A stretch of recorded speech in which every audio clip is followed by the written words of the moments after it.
Gracias, señor Mónago Terraza. Continuamos con el debate. Por la agrupación de diputados Izquierda Unida, Verdes, Socialistas e Independientes de Extremadura y por un tiempo de 30 minutos, tiene la palabra el señor Escobar Muñoz.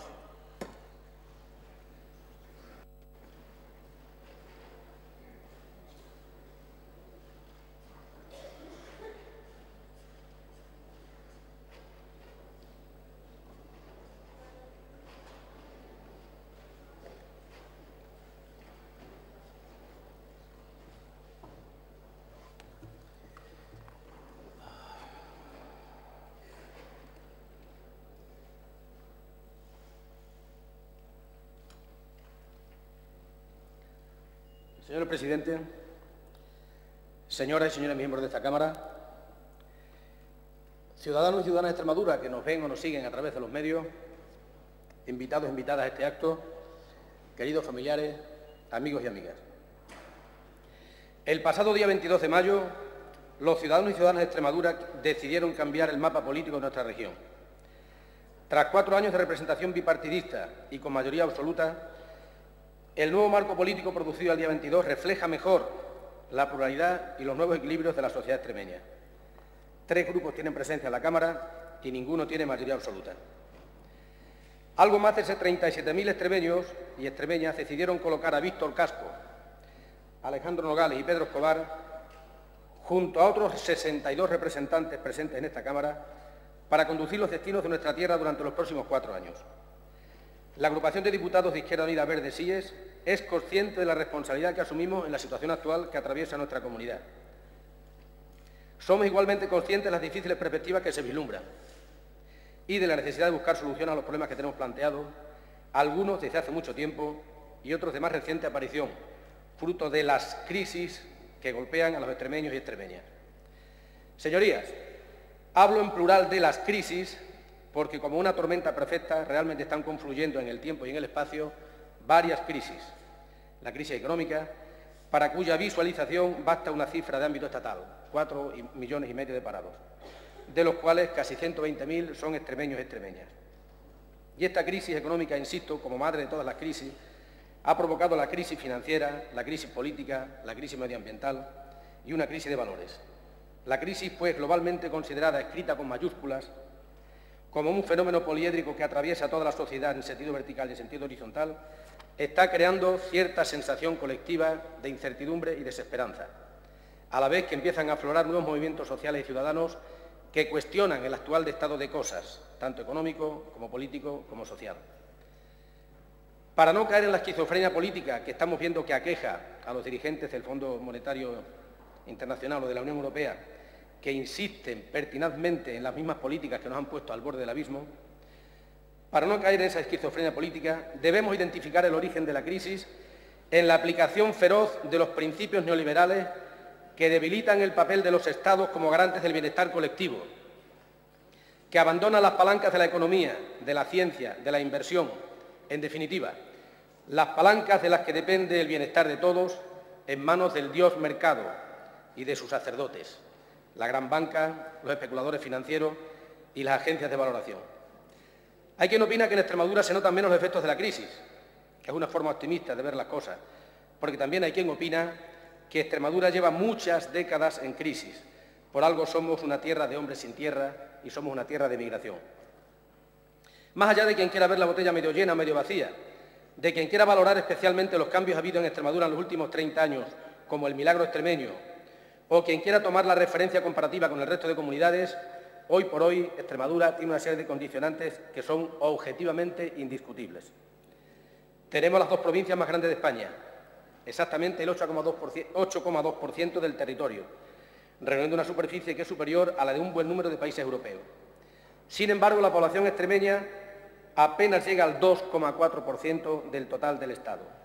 Este desequilibrio territorio-población va a ser un determinante negativo en no pocos aspectos de la estructura socioeconómica de la comunidad, aunque también es cierto que nos da ciertas potencialidades que todavía no están suficientemente desarrolladas.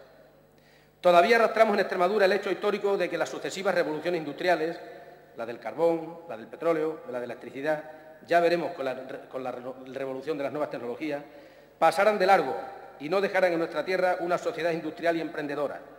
En cambio, sufrimos el latifundismo histórico que dejaba los recursos en manos de una burguesía terrateniente, apegada a la tierra, conservadora y absentista. Cuando en otras zonas del país los cambios científicos y tecnológicos provocaban cambios sociológicos y demográficos y económicos importantes, en Extremadura provocaban olas de emigración y abandono. En Extremadura nos falta 1 millón de extremeños, cuya ausencia ha pesado mucho en nuestro pasado más reciente, sigue pesando en el presente y aspiramos modestamente a que no nos condicione el futuro. La situación geográfica de nuestra comunidad, lejos del mar y de las rutas de comunicación con Europa, tampoco ha favorecido el desarrollo económico del que han disfrutado otras zonas de España. Extremadura es la 15ª comunidad de las 17 que prefiguran el Estado en cuanto a peso del sector industrial en el PIB. En contrapartida, el peso del sector agroganadero en total del PIB es de los mayores de España, superado solo por La Rioja y la región de Murcia. El sector terciario, turismo y servicio, porcentualmente el que más ha crecido en las últimas décadas y que todavía tiene un largo recorrido por delante, todavía tiene un peso insuficiente en el Producto Interior Bruto extremeño. Los extremeños somos los españoles que producimos más electricidad per cápita y, sin embargo, somos de los que tenemos un consumo de electricidad per cápita también más bajo de todo el Estado. La estructura socioeconómica de nuestra comunidad es de predominio casi absoluto de la micro y pequeña empresa, que solo en muy contadas ocasiones supera el medio centenar de trabajadores. La denominación de mediana empresa, que pueda tener algunos cientos de trabajadores, que son los parámetros que se utilizan en otros territorios, es prácticamente inexistente en nuestra comunidad. Y, por supuesto, la terminología de gran empresa, aquella que pueda tener algunos miles de trabajadores, es algo así como una quimera utópica y lejana. Ahorro a sus señorías, que lo saben también como yo, la larga relación de indicadores socioeconómicos que sitúan a nuestra comunidad por debajo de los valores medios del Estado. Sin embargo, señorías, para comprender la Extremadura de hoy no basta la mirada retrospectiva de lo que fuimos o la ensoñación nostálgica de lo que pudimos ser. Tenemos que comprender la Extremadura de hoy para mirar al futuro, pensando en los extremeños de hoy, pero más aún en los de mañana, para que nunca más haya otra ola de migración, aunque esta ola solo sea el goteo lento, imperceptible pero imparable, de jóvenes suficientemente preparados que abandonan su tierra. Una mirada realista sobre la Extremadura de hoy tiene que constatar los grandes cambios producidos en los últimos 30 años, desde que se recuperaron las libertades democráticas, pero también tiene que ser consciente del estado de forma en que se encuentra Extremadura para afrontar los nuevos tiempos y los nuevos ciclos. A la hora de constatar estos cambios y entender el presente, no tiene hoy mucha importancia que se argumente errónea, pero interesadamente, que los cambios de Extremadura son un hecho específico y diferenciado de esta comunidad, algún tipo de milagro al margen de los cambios producidos en todo el Estado español. Tampoco tiene mucha importancia el argumento contrario, igualmente erróneo e interesado, que sería la negación contumaz de que dichos cambios se han producido. Lo que más nos preocupa es la constatación de que Extremadura hoy se encuentra en un cambio de ciclo, en un momento histórico, en un momento de crisis, entendida en sentido amplio como ese momento histórico en el que conviven lo viejo y lo nuevo, un momento de encuentro de una ola que sube y de una ola que baja, un momento lleno de incertidumbre en el que lo viejo no acaba de morir y lo nuevo no acaba de nacer. Este nuevo ciclo viene marcado por 3 realidades que condicionarán fuertemente el futuro inmediato de Extremadura: la nueva Unión Europea, la reforma de la política agraria común y el nuevo sistema de financiación autonómica. En primer lugar, la nueva Unión Europea ya no es la Europa de los 15, en la cual ocupábamos un determinado lugar del que se deducían determinadas políticas estructurales y de cohesión. Ahora somos 27, con Croacia pronto seremos 28, y tememos que esta nueva configuración de la Unión Europea pueda tener efectos negativos para Extremadura en términos de restricción o reducción de ingresos, porque aunque apenas superamos el 75% de la media renta europea, ya no somos región de objetivo 1. En segundo lugar, la tan anunciada y temida reforma de la política agraria común. Se está escribiendo mucho sobre dicha reforma, aunque sin avanzar los contenidos concretos, pero sí marcando una fecha, el 2013, como punto de inflexión para esa reforma. Viendo los vientos neoliberales que están soplando cada vez con más fuerza en Europa, que se pueden resumir en más mercado, menos intervención y menos Estado. Con esos vientos es comprensible la preocupación e inquietud del sector agroganadero extremeño, un sector que ya sufre una larga agonía por el desequilibrio insostenible entre los costes y los precios, que empuja año tras año en un lento goteo al abandono de explotaciones familiares y a la pérdida de población en las zonas rurales. La agrupación de diputados de Izquierda Unida Verde SIES propone un frente común de esta Cámara y del futuro Gobierno de la región en coordinación con las organizaciones agrarias para defender el mantenimiento y la modulación de las ayudas al campo extremeño, que dé viabilidad a las pequeñas y medianas explotaciones agroganaderas y que fije la población en el medio rural. Nosotros ya acompañamos a los agricultores en las manifestaciones que hubo en los últimos años, en las que reclamaban una política justa de precios, en las que reclamaban una intervención de los mercados o en las que protestaban sencillamente contra la subida abusiva de los precios del agua hace unos cuantos meses. Nosotros que acompañamos a los agricultores en esas manifestaciones no tenemos ningún inconveniente en acompañarles a Bruselas o a Pernambuco si hiciera falta, si con eso aportamos algo para que el campo extremeño respire y tenga un poco de oxígeno. En tercer lugar, tras la reforma de la PAC y la nueva Unión Europea, y no por ello menos importante, está el nuevo sistema de financiación autonómica implantado simultáneamente en la ola de la reforma generalizada de los estatutos de autonomía. El nuevo reparto de los impuestos que se recaudan en cada comunidad, aumentando significativamente los porcentajes a retener, 50% de IRPF, 50% del IVA, 58% de los impuestos especiales, supone un salto cualitativo y cuantitativo de consecuencias aún impredecibles. Es evidente que aumenta la dependencia de las comunidades autónomas de la propia capacidad recaudatoria y reduce la posibilidad de políticas de cohesión e igualdad interterritorial. En este campo de juego, Extremadura, por las múltiples razones que hemos analizado al principio, tiene todas las de perder. Este salto que supone la nueva financiación autonómica, apoyada en unas balanzas fiscales erróneas e injustas, nos parece que coloca a Extremadura en una situación difícil. Baste para demostrarlo el presupuesto autonómico en vigor, que nos ha retrotraído a las cifras de 2007. Casi 500 millones de euros menos, sin duda por efecto de la crisis, pero también, como reconocía el propio proponente del presupuesto, por efecto de la aplicación del nuevo sistema de financiación autonómica. Esperamos que a lo largo de esta legislatura podamos instar al Congreso de los Diputados para que se revise y se cambie ese sistema de financiación autonómica. Señorías, de todas formas, no queremos pintar una realidad negra y sin futuro para nuestra comunidad. Estamos convencidos de que Extremadura tiene recursos suficientes para garantizar una vida digna a todos los extremeños y extremeñas de hoy y de mañana. La ciudadanía extremeña ha colocado de nuevo a Izquierda Unida en esta Cámara para que traigamos a la Asamblea la voz de los parados y pongamos freno al desempleo, la voz de los jóvenes que quieren y no pueden labrarse su futuro en esta tierra, la voz de los que han agotado sus prestaciones sociales y se encuentran frente al abismo de la exclusión social, la voz de los precarios, porque ser mileurista en Extremadura es un privilegio, la voz de las mujeres que no pueden compatibilizar la vida familiar y la vida laboral y se ven obligadas a alguna renuncia que debería ser irrenunciable, la voz de aquellos a los que les sobra mucho mes al final de su sueldo, la voz de los que pierden su casa frente a una banca depredadora, la voz de los trabajadores del campo, de los maestros, de los becarios, de los albañiles, de los jubilados, de los excluidos, la voz de los ciudadanos responsables y sensibles con el medio ambiente. Y eso, señorías, es lo que vamos a hacer en estos próximos 4 años. Somos el grupo más reducido, somos los recién llegados, por eso somos víctimas de un reglamento bipartidista de esta Cámara que no nos deja votarnos a nosotros mismos en la investidura, que nos colocaba en una situación muy difícil, en una tesitura en la que tenemos que optar entre una cosa que no nos gusta y otra cosa que tampoco nos gusta. Yo me he manifestado en los últimos años muchas veces contra recortes sociales, contra reformas laborales, contra políticas antisociales, acompañando a los sindicatos, a los trabajadores, y he hecho 2 huelgas en el plazo de prácticamente 3 meses. Pero no es mi historia personal aquí la que cuenta, es la que han seguido, en la que han participado muchos trabajadores que han hecho lo mismo que yo. Por eso era muy difícil, echando una mirada retrospectiva a las políticas realizadas en Extremadura en los últimos años, desde el Gobierno de la Nación y como el eco repetido del Gobierno regional, que nos era muy difícil votar a uno de los grupos mayoritarios de esta Cámara para garantizar la continuidad de los últimos 28 años. El PP no es un desconocido tampoco para nosotros. Sabemos lo que hacen otras comunidades y tampoco tenemos motivos para creer que desde el Partido Popular pueda producirse la regeneración democrática y el giro a la izquierda que reclamamos desde Izquierda Unida.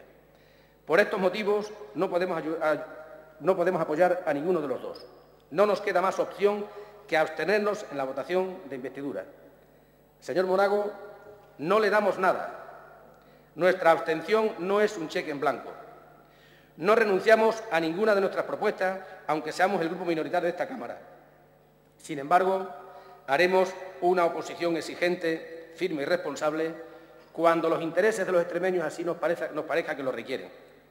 Y seremos un socio leal y colaborador cuando esos mismos intereses de los extremeños así lo aconsejen. Señor Vara, no le quitamos nada. Nuestra abstención no es un voto contra el PSOE ni contra usted. El día 21 sí hubo un voto contra el PSOE. Hubo un voto de la ira para que se vayan, que lamento que ustedes se empeñen en no leer. Si usted tuviera mayoría relativa, la actitud de Izquierda Unida sería la misma, mantenernos al margen e intentar defender nuestras propuestas.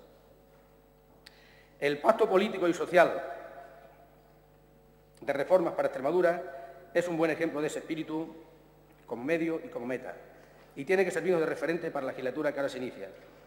No quiero aceptar el papel del vecino recién llegado e inesperado que rompe la armonía de un matrimonio bien avenido y les pone al borde del divorcio. Y no quiero que el plácido baile de salón que interpretaron ustedes en la pasada legislatura se convierta en una pelea de gallos. Pelea de gallos de la que a lo mejor nos queda más remedio que ser espectadores, pero de la que no vamos a ser árbitros. La brújula de nuestra hoja de ruta la marca el interés de los extremeños. Nuestros puntos cardinales serán la generación de empleo, las políticas sociales, la fiscalidad progresiva, el medio ambiente, la cultura, la limpieza y la autoridad de la administración pública y la regeneración política y democrática. Señorías, ustedes saben como nosotros que las cifras de paro sobre el empleo saben que son realmente insoportables y la evolución de las mismas en los últimos años es alarmante. No se vislumbran aún indicios de inversión de esta tendencia. La agrupación de diputados de Izquierda Unida Verde SIES, con medidas de choque, propondrá un plan de empleo específico para jóvenes dotado económicamente y asociado a la formación. El otro gran sector víctima de la lacra del desempleo en Extremadura son las mujeres. Es igualmente necesario un plan específico que avance en las políticas de igualdad, discriminación positiva y que acerque la conciliación de la vida laboral y familiar. No nos olvidamos de los autónomos, pequeños y medianos empresarios. Somos conscientes de la estructura de microempresa y pequeña empresa reinante en Extremadura. En este sector también resultan urgentes medidas de choque que faciliten el acceso al crédito a los emprendedores, la eliminación de la morosidad de las instituciones, especialmente que las ahoga, y el apoyo a planes concretos de inversión que contengan medidas de I+D+I. En este ámbito, hablando de crédito, es muy importante la posibilidad de que exista una banca pública que no ponga el lucro como objetivo principal, sino la prestación de un servicio. Esta banca podría configurarse alrededor de las cajas de ahorro, cuya evolución y procesos de fusión nos llena de recelo e incertidumbre, porque queremos que sigan siendo instituciones ligadas al territorio, con una importante e incluso mejorada obra social, y, por supuesto, que sigan siendo la banca del pueblo, que facilita el crédito a aquellos que la gran banca se los niega. Queremos que en la gestión y administración de estas cajas se mantenga la presencia de los representantes de los ciudadanos y de otros agentes sociales. Aparte de estas medidas de choque e inmediatas, es necesaria una estrategia global a medio y largo plazo que incardine, que incluya a los diferentes sectores productivos de Extremadura, tanto los tradicionales como los emergentes. Entre los sectores productivos tradicionales cuya potencialidad debe ser desarrollada al máximo, el primer lugar lo ocupa la agricultura. Ya hemos mencionado la importancia que tiene el campo para la economía de Extremadura, tanta importancia que a nosotros nos parece que podría ser el pilar principal sobre el que se sustentara el desarrollo económico de la región. La importancia cuantitativa y cualitativa de la agricultura requiere, no obstante, una acción decidida desde la Administración extremeña para propiciar los pasos que siguen a la producción, es decir, la transformación y la comercialización. Las producciones agrícolas extremeñas, vino, aceite, maíz, arroz, tomate, fruta, embutidos, queso, etcétera, de altísima calidad, no tienen la repercusión debida en la creación de empleo y de riqueza porque la transformación y la comercialización final que producen valor añadido, en gran parte todavía no se hacen en esta tierra. La industria agroalimentaria en particular debe ser el motor que permita dar el salto de la producción pura y simple de materias primas a la transformación agroindustrial que creará empleo y riqueza y que ayudará a fijar población.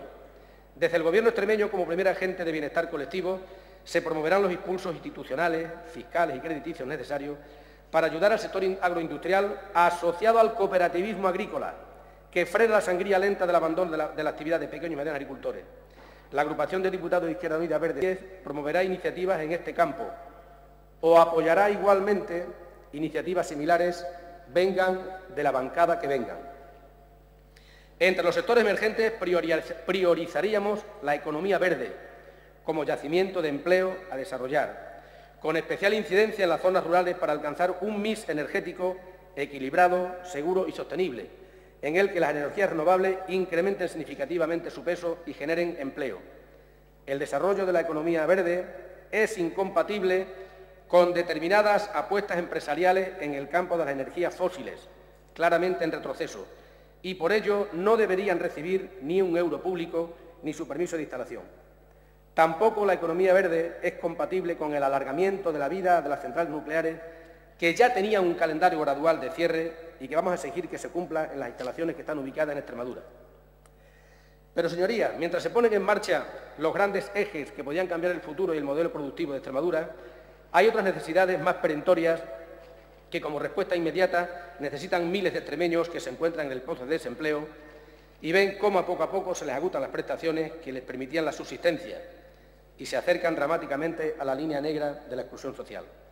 Son necesarias las políticas sociales. Es urgente elaborar una ley de renta mínima o de renta básica que proteja a los extremeños y extremeñas frente a la penuria económica. Solo quiero recordar a los otros dos grupos presentes en esta Cámara que en el resumen ejecutivo del Pacto Social y Político al que ya he hecho referencia, esta ley de renta mínima figura en el segundo lugar de las 21 acciones pendientes a desarrollar. Agrupados genéricamente bajo el título de servicios de proximidad, están los pilares básicos de la sociedad del bienestar y en los que se mide realmente el progreso y la calidad de vida de una comunidad. Son educación, sanidad y dependencia. Estos sectores, además de generar bienestar para todos, son verdaderos nichos de empleo que tenemos que explotar y desarrollar. Aunque el sistema educativo extremeño es perfectamente homologable al de otras comunidades autónomas, con los que comparte virtudes y deficiencias, necesita, no obstante, de importantes reformas y refuerzos. Esperamos que en esta legislatura que empieza se desarrolle la reciente Ley de Educación y se tomen las medidas necesarias para reforzar la red de educación pública y se consigan avances significativos en la batalla por la calidad educativa, a la vez que reduzcamos sustancialmente las cifras de fracaso y de abandono escolar. Tendremos que hablar de la ratio, profesores y alumnos, tendremos que hablar de atención a la diversidad, tendremos que hablar de las actividades formativas y complementarias, tendremos que hablar de cómo mejorar la FP ligada al empleo y ligada a las demandas del mercado laboral. Pero esto solo será posible si aportamos los recursos necesarios, porque les aseguro que después de 30 años de profesor no he conocido una ley educativa que sea mala. Era mala la aplicación por insuficiencia de recursos. Esto solo será posible si aportamos los recursos necesarios y conseguimos mejorar la autoestima, la valoración social institucional y la formación permanente del profesorado. Además, si queremos realmente conciliar la vida laboral y familiar, tanto en el mundo urbano como en el rural, es necesario generalizar el ciclo educativo 0-3 años en la red pública. El Servicio Extremeño de Salud goza de un nivel de satisfacción bastante alto entre los usuarios, a pesar de los problemas que supone la dispersión de la población para la prestación del servicio con los mismos parámetros de calidad que en otras zonas con mayor concentración de población y menor distancia. Tenemos algunos problemas con los servicios de urgencia, las listas de espera y la insuficiencia de profesionales en determinadas especialidades que deben ser abordados. Sin duda tenemos que racionalizar el gasto farmacéutico. Sin embargo, no cuestionamos las señas de identidad del sistema, público, universal y gratuito. Podemos apoyar programas que tiendan a racionalizar el gasto y a mejorar la eficacia y la eficiencia del sistema, pero nos opondremos enérgicamente a las medidas de privatización, abierta o encubierta, a las externalizaciones o cesión de servicios y a cualquier medida de copago. Para ello habrá que establecer vías de diálogo y corresponsabilización tanto con los profesionales del sector como con la ciudadanía en general, usuaria y beneficiaria del sistema, así como campañas de sensibilización sobre el uso racional de los servicios. En este mismo sentido, defenderemos la aplicación no cicatera de la Ley de Dependencia, mejorando la prestación del servicio y creando empleo directo desde la iniciativa pública a través de ayuntamientos en colaboración con las cooperativas locales y otras formas de trabajo asociado. La agrupación de diputados de Izquierda Unida Verde SIES considera que el primer derecho es tener un techo. Por este motivo, apoyaremos la promoción pública de viviendas, que ha sido uno de los éxitos del Gobierno saliente, que debe mejorar la gestión del parque propio y elaborar un plan de viviendas para jóvenes, creando bolsas de viviendas sociales, prioritariamente en alquiler, aunque sin cerrar la puerta a la compra. Ante la situación de desahucio de muchas familias extremeñas, que se hace imperiosa la necesidad de modificar las leyes hipotecarias para hacer posible la dación en pago que liquide la deuda adquirida y libere a los ciudadanos de las garras de la banca. Señorías, estarán de acuerdo conmigo que Extremadura tiene una gran potencia medioambiental y se hace más necesario cada vez la gestión sostenible de nuestros recursos naturales, agua, montes, biodiversidad. Apostamos por transformar el antagonismo y el recelo, fruto sin duda del desconocimiento mutuo que suele darse entre agricultores y ganaderos y los sectores conservacionistas. Apostamos por cambiar este recelo por la colaboración y el entendimiento ciudadano que compatibilice la conservación de la biodiversidad con la explotación tradicional de los recursos: agricultura, pastoreo, caza, leña, carbón. Solo del entendimiento de estos dos sectores no antagónicos surgirá una cultura ecológica, social, que necesitamos. En la Extremadura de hoy, que mira hacia el mañana, es imprescindible un plan de ordenación del territorio enfocado a la sostenibilidad ambiental y al cambio de modelo productivo. A lo mejor tenemos que repensarnos la obsesión por el AVE. Yo les digo que hay vida ferroviaria fuera del AVE, y las noticias que han ocurrido estos días quizá nos obliguen a repensarnos eso. Debemos revisar los planes de infraestructura, los usos del suelo, las figuras de protección ambiental y la tipología de las industrias e instalaciones energéticas compatibles con el objetivo final de sostenibilidad económica, social y ambiental. Para hacer todo esto hace falta dinero, y la herramienta es la fiscalidad. Para dar respuesta a las políticas sociales y al impulso que queremos dar a los sectores productivos prioritarios en Extremadura, tenemos que romper con la dinámica estéril y obsesiva de reducir el déficit y la deuda y el déficit. No es solo cuestión de gastar menos, sino de gastar mejor y recaudar más. Para ello proponemos la recuperación del impuesto de patrimonio, la modulación del impuesto de sociedades, la revisión de la contribución rústica de las grandes fincas en función de su capacidad productiva y la contribución urbana de segundas residencias. Otra de las medidas recaudatorias sería incrementar sustancialmente la cuota autonómica del IRPF en los tramos más altos de la renta. Ya se hizo algo en ese sentido, pero insuficiente, y que permitiría, en todo caso, reducirla en los tramos más bajos. Finalmente, pediremos una revisión del sistema de financiación autonómica, que se está mostrando claramente perjudicial para Extremadura, como ya queda demostrado. Más allá de la actividad puramente de la supervivencia, lo que da claridad a nuestra vida, lo que le da color, es la cultura, el desarrollo cultural, el disfrute cultural. El desarrollo cultural no puede ser la pariente pobre entre los servicios de una comunidad. Nosotros creemos que la creación cultural no puede estar condicionada por el color político de la administración de turno que ejerce de mecenas. La cultura debe ser un bien libre, popular y protegido por las instituciones, no controladas por ella. Además, la promoción y la protección del riquísimo patrimonio cultural de nuestra comunidad debe ser una preocupación del nuevo Convenio Regional como forma de desarrollo cultural y económico para Extremadura. ¿Cómo hacemos todo esto? ¿Cómo organizamos la Administración extremeña para que esto sea posible?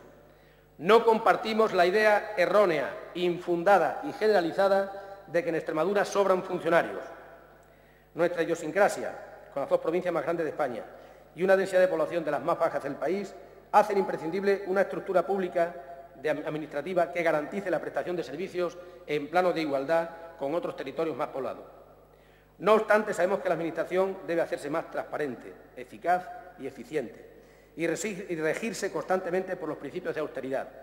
Esto no significa gastar menos. El que gasta menos porque no tiene simplemente es más pobre. El que gasta lo que debe gastar es más austero. Abogamos en este sentido por la reducción drástica de los altos cargos y de los cargos medios. El empleo público es patrimonio de todos y por este motivo todas las ofertas públicas de empleo deben responder escrupulosamente a los criterios de igualdad, capacidad, mérito y publicidad. Estos criterios son aplicables a todas las fundaciones, empresas y entes públicos dependientes de la Administración autonómica, que deben dar respuesta y deben existir si responden precisamente a una necesidad concreta y específica de la sociedad extremeña. Tengo aquí un apartado específico, quizá contradictorio y paradójico, que lo llamo política y ciudadanía, o quizá simplemente radicalizar la democracia, que sería así. Puede parecer paradójico que pretendamos democratizar la democracia, o que unamos política y ciudadanía en un mismo epígrafe. Pero es que en Izquierda Unida consideramos que la democracia no es un ejercicio intermitente y ocasional que comienza y acaba con el voto cada 4 años. ¿Por qué los políticos somos vistos como un problema social? Deberíamos sentir vergüenza, porque eso significa que nos hemos alejado de los ciudadanos, que cada vez se sienten menos representados por nosotros, de tal forma que se ha abierto un abismo entre la calle y las instituciones y los políticos. Desde el 15 de mayo, cuando las plazas se llenaron de jóvenes y no tan jóvenes indignados, prácticamente todos los políticos nos hemos sentido muy cercanos a sus reivindicaciones. Parece que nos sentíamos rejuvenecer. ¿Es una expresión de sinceridad o es un oportunismo hipócrita? Cada uno que responda. Desde la agrupación de Izquierda Unida Verde Síes queremos conectar la calle con la Asamblea de Extremadura. Lamentamos la innecesaria, alevoso y nocturno desalojo de las pocas personas que quedaban en el campamento que estaba en Badajoz. Queremos que esas pacíficas voces de los indignados entren también en esta Asamblea, en esta Cámara, para lo que proponemos que se busquen vías de participación real ciudadana de un modo similar a los reglamentos de participación ciudadana que figuran en muchos ayuntamientos. El ejercicio pleno de la ciudadanía en una sociedad democrática y compleja como la nuestra tiene muchas vertientes.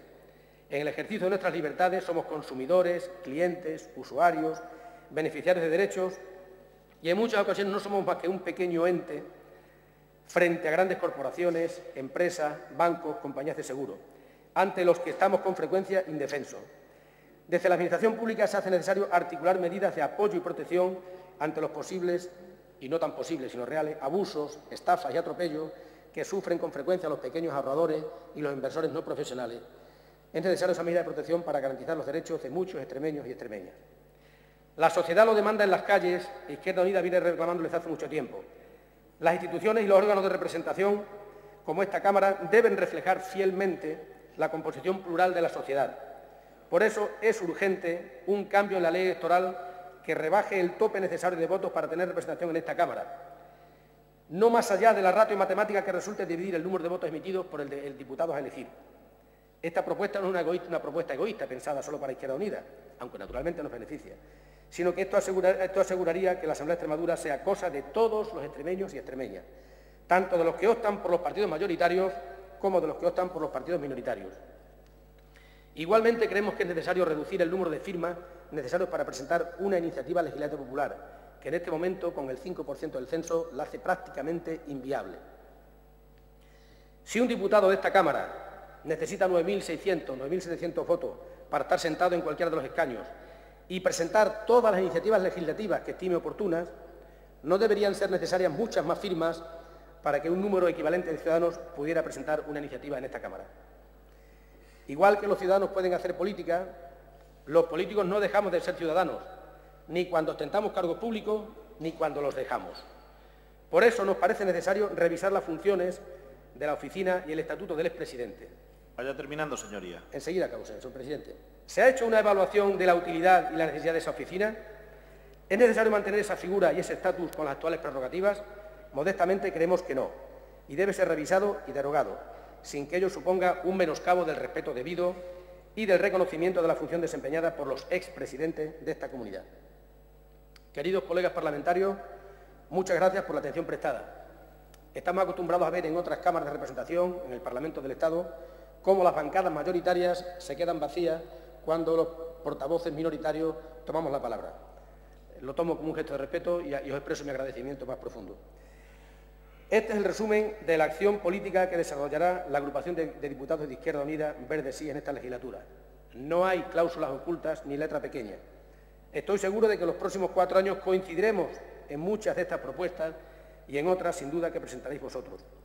Nosotros no tenemos compromiso previo de votar a favor o en contra de ninguna propuesta, solo porque venga de un lado u otro de la Cámara.